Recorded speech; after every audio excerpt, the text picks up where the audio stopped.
Hi there, I'm Holly Brink with eXp Realty, and today we're going to answer what are some hidden costs of buying a home.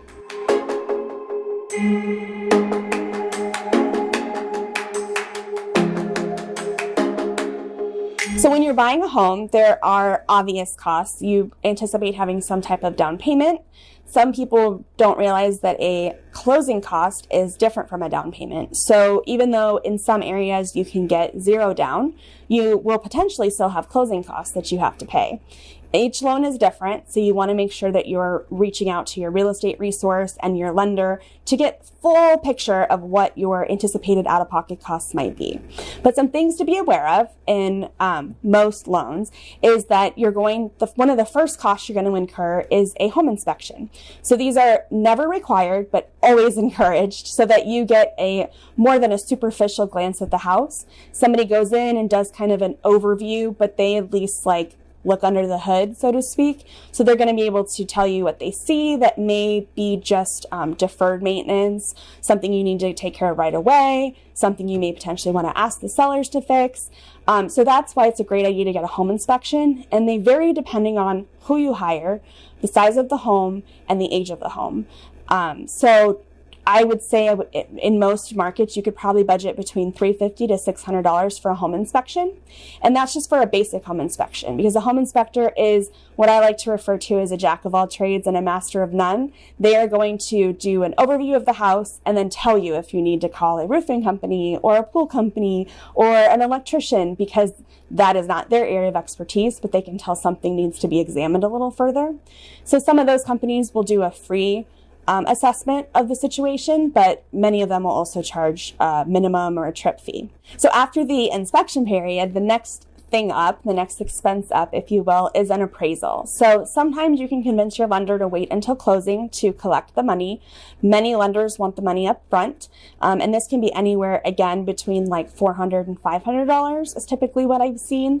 But if you are financing your house, have to get an appraisal. The lender's going to require it because they want to make sure that they're lending you the right amount of money for the house. They're not going to lend you $175,000 on a $150,000 house unless you have the type of loan that allots for repairs and things. So make sure, again, you're finding out up front how much that appraisal cost is going to be and if they expect it out of pocket or they expect it at closing. Then additional closing costs that some buyers just aren't aware of are things like homeowners insurance, having to put money in an escrow account. Depending on the type of loan you have, you may have to pay your taxes and your homeowner's insurance monthly when you make your mortgage payment, and then they put that money in an escrow account for you. But sometimes, depending on when you buy, you have to put a chunk of money into that escrow account to fund it and get it started. So that's one thing to ask about and be aware of. In some markets, you also need to be cognizant of the fact that you may have lawyer fees or title company fees, because somebody is usually on the back end doing title work or abstract work. They're making sure that there's no liens on the property, because the last thing you want is to buy a home that has, some random lien from some creditor that the seller didn't pay, but maybe hasn't even shown up yet on paperwork. So that's why, depending on the state you're in, there is an attorney or an abstract company that does that sort of thing, or both in some cases.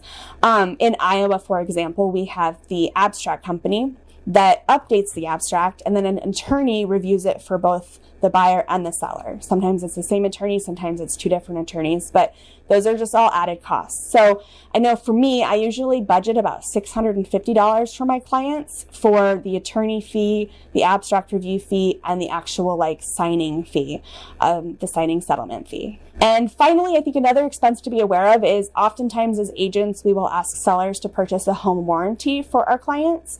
And we can go into what a home warranty is in a little more detail in another video. But if the seller won't pay for the home warranty, and especially if you're a first-time home buyer or not a handy person, you may want to look at getting a home warranty, and then you would be adding that to your closing costs. And it depends on the company you go with and which policy you buy. But again, you're looking at between $350 to $600 for what is a home warranty, which is also kind of like a handyman policy. So, well, I hope those were helpful tips and you kind of know what to ask your real estate resource and your lender, and helps you budget a little bit better for finally getting into that house that you want.